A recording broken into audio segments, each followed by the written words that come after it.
Halo guys, hewan yang kita kenal sekarang bukanlah makhluk yang sama jutaan tahun yang lalu. Mereka mengalami evolusi, yakni perubahan karakteristik suatu spesies selama beberapa generasi dan bergantung pada proses seleksi alam.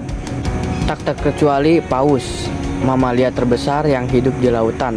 Para peneliti menyebut bahwa nenek moyang paus adalah hewan yang mirip rusa yang hidup di daratan. Apakah ada bukti untuk menunjang teori tersebut? Sebelum masuk ke pembahasannya, izinkan saya memperkenalkan diri. Nama saya Ali Musyaffa Ardian dari kelas 12 MIPA 5. Mari kita lihat dan pahami gambar yang saya buat sendiri sebagai referensi pembahasan ini. Daripada bingung, langsung saja kita masuk ke pembahasan yang pertama, yaitu in the highest. Dari bagian luarnya, jelas bahwa paus dan in the highest tidak memiliki kesamaan. Namun, para peneliti melaporkan kesamaan antara in the highest dan paus yang terletak di tengkoraknya, terutama di bagian telinga yang dikelilingi dinding tulang. Ciri seperti ini hanya terlihat pada paus dan tidak ditemukan pada mamalia lainnya. In the highest hidup sekitar 50 tahun yang lalu. Seringkali ciri-ciri yang tampaknya kecil memberikan bukti penting untuk menghubungkannya hewan dengan kerabatnya. Pakicetus. Kemudian ada Pakicetus yang juga merupakan salah satu nenek moyang dari Cetacea pertama atau ordo hewan laut yang mencakup paus, lumba-lumba, dan pesut.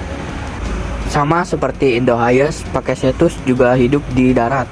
Pakicetus adalah hewan berkaki 4 yang seukuran dengan kambing atau anjing besar. Pakicetus hidup sekitar 5 juta tahun yang lalu. Rhodocetus. Pakicetus terus beradaptasi hingga pada Ocean awal atau 40 juta tahun yang lalu. Mamalia berkaki 4 yang lebih besar, lebih ramping, yang menghabiskan sebagian besar waktunya di air daripada di darat. Sebagai bukti lebih lanjut dari gaya hidup laut yang semakin dinikmati oleh paus prasejarah dari zaman Ocean awal, tulang pinggung Rhodocetus tidak sepenuhnya menyatu dengan tulang punggungnya, yang memberikan fleksibilitas yang lebih baik saat berenang. Meskipun tidak setenar kerabatnya seperti Ambulocetus atau paus berjalan dan Pakicetus yang disebutkan di atas, Rhodocetus adalah salah satu paus Ocean yang paling terbukti dan paling dipahami dalam catatan fosil, Dorudon.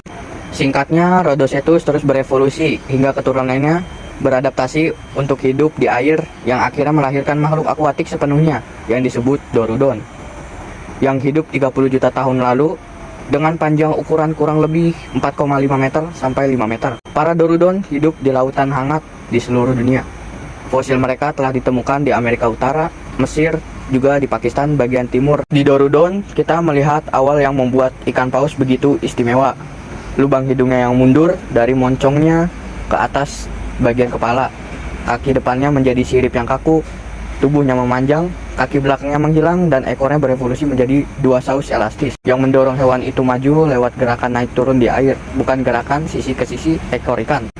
Evolusi dari Dorudon ke paus biru melibatkan sejumlah perubahan untuk mengatasi ukurannya yang sangat besar. Waktu terus berlalu dan evolusi paus terus berlanjut hingga jalur evolusinya terbagi menjadi dua jenis. Jenis yang pertama adalah Odontocetic. Jenis ini mencakup paus yang mempunyai gigi seperti lumba-lumba dan sperm whale. Jenis yang kedua adalah Mysticetic. Jenis ini mencakup paus yang berukuran sangat besar hingga pada akhirnya sampai ke paus modern. Nah, itu dia guys, pembahasan singkat tentang evolusi paus. Terima kasih sudah menyimak sampai habis. Semoga kalian semua sehat selalu. Goodbye, dadah.